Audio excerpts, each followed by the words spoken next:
હે શ્રી કૃષ્ણ સત્સંગ ધાર્મિક કથાઓમાં આપનું હાર્દિક સ્વાગત છે।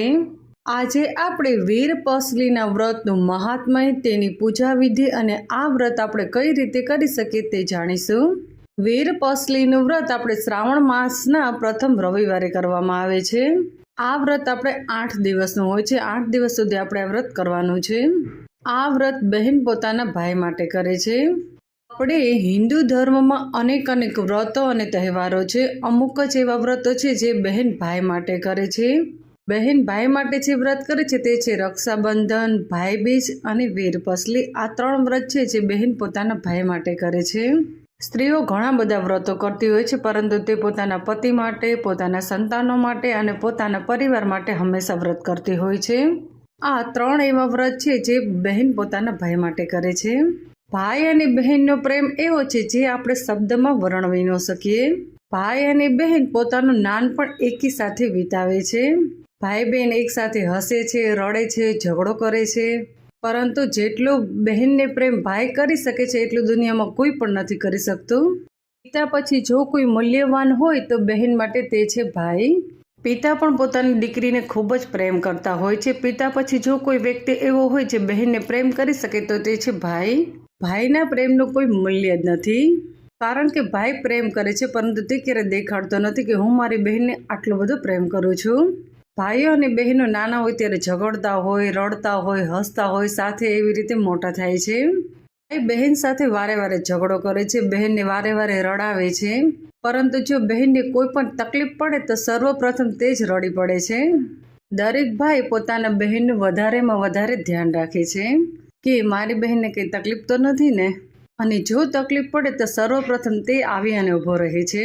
પિતાની ખોટ કોઈ પણ પૂરી શકતું નથી, પરંતુ જો ભાઈનો હાથ બહેન માથે હોય તો તેને પિતાની ખોટ વર્તાતી નથી, કારણ કે ભાઈ ફક્ત એટલું કહી દે કે બહેન હું બેઠો છું, તું ચિંતા ન કર। ત્યારે આપણને આપણા પિતા યાદ આવે છે કે મારા પિતા પણ આવી રીતે કહેતા હતા અને મારો ભાઈ પણ આવી રીતે કહે છે। ત્યારે આપણને એવું થાય છે કે પિતા નથી પરંતુ ભાઈ તો છે ને, થી આપણને આપણા પિતાની ખોટ વર્તાતી નથી। શ્રાવણ માસ વાર અને તહેવારનો મહિનો છે। દરેક દિવસે અલગ અલગ વારો અને તહેવારો આવતા હોય છે। શ્રાવણ માસમાં ઘણા બધા વ્રતો આવે છે અને આ વ્રતો મોટા ભાગે બધી સ્ત્રીઓ જ કરે છે। આ વ્રતો પોતાના પતિ માટે, પોતાના સંતાનો માટે, પોતાના પરિવાર માટે કરે છે। અને એક એવું વ્રત છે જે બહેન પોતાના ભાઈ માટે કરે છે અને તે છે વીરપસલીનું વ્રત। વીરપસલીનું વ્રત ભગવાન શ્રી કૃષ્ણએ સુભદ્રા પાસે સૌપ્રથમ કરાવ્યું હતું, ત્યારથી વીરપસલીનું વ્રત આપણે ચાલ્યું આવે છે। ભગવાન શ્રી કૃષ્ણએ સુભદ્રા પાસે રક્ષાનો દોરો બંધાવ્યો હતો। આ વ્રતમાં સૌ પ્રથમ તમારે સવારે વહેલા ઉઠી નાહી ધોઈ સ્વસ્થ વસ્ત્રો પહેરવા, પછી આપણે સૌ પ્રથમ ભાઈના કપાળમાં કંકુથી તિલક કરવું, ચોખા લગાવવા અને ભાઈના મીઠણા લેવા, વારણા લેવા। મીઠડા અને વારણાનું મહત્વ એ છે કે આપણા ભાઈ માથે જેટલો પણ ભાર હોય છે તે બધો સમાપ્ત થાય છે, એટલે કે પૂર્ણ થઈ જાય છે।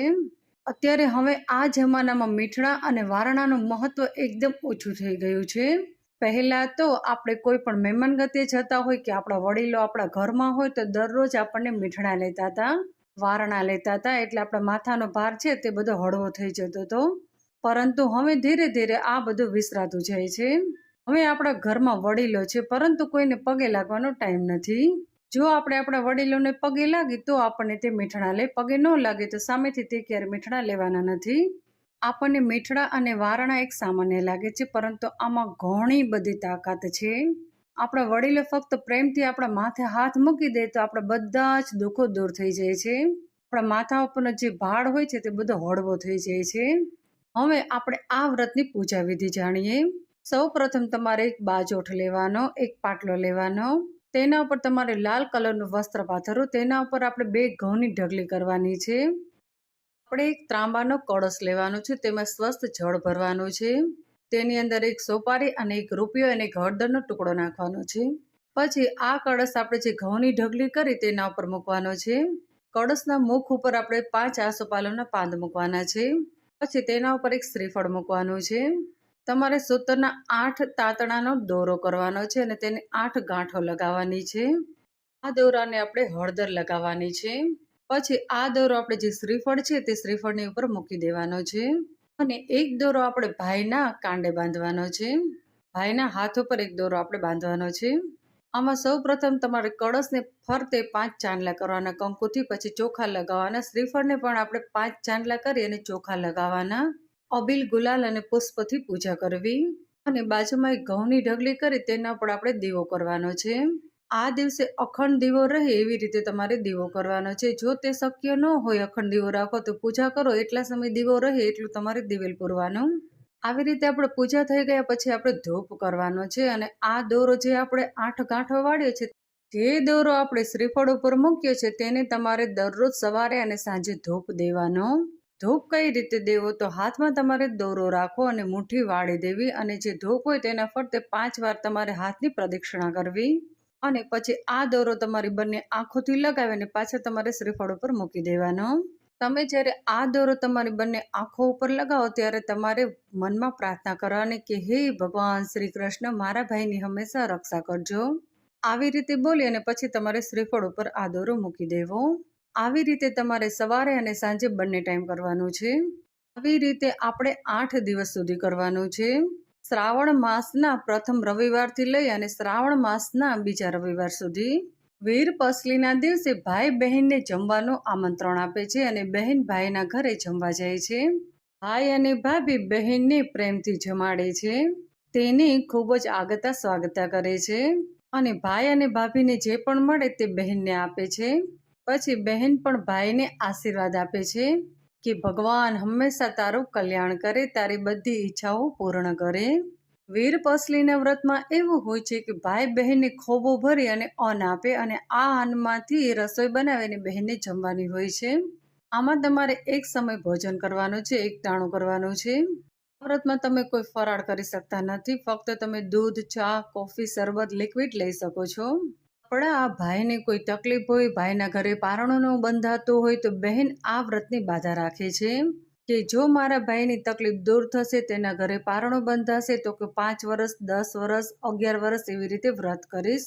આવી રીતે જો તમે કોઈ બાધાનું વ્રત કરતા હોય તો તમે 5 વર્ષ, 10 વર્ષ, 11 વર્ષ જે વ્રત કર્યું હોય પછી તમારે આ વ્રતનું ઉજવણું કરવાનું છે. તમે જે બાધા રાખી તે પૂર્ણ થયા પછી તમારે વ્રત કરવાનું. વ્રત પૂર્ણ થાય પછી તમારે ઉજવણું કઈ રીતે કરવું?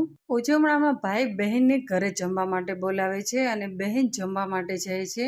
ત્યારે ભાઈ તેની યોગ્ય દક્ષિણા આપે છે, એટલે કે તેને જે પણ મળે, કપડાં છે, રોકડ રકમ છે, સોના ચાંદીના દાગીના છે, તેને જે મળે તે આપે છે અને ભાઈ ખોબો ભરી અને અન્ન બહેનને આપે ને તેમાંથી તેને એકટાણું કરવાનું છે અને બહેન તેને સુખાકારી માટે આશીર્વાદ આપે છે.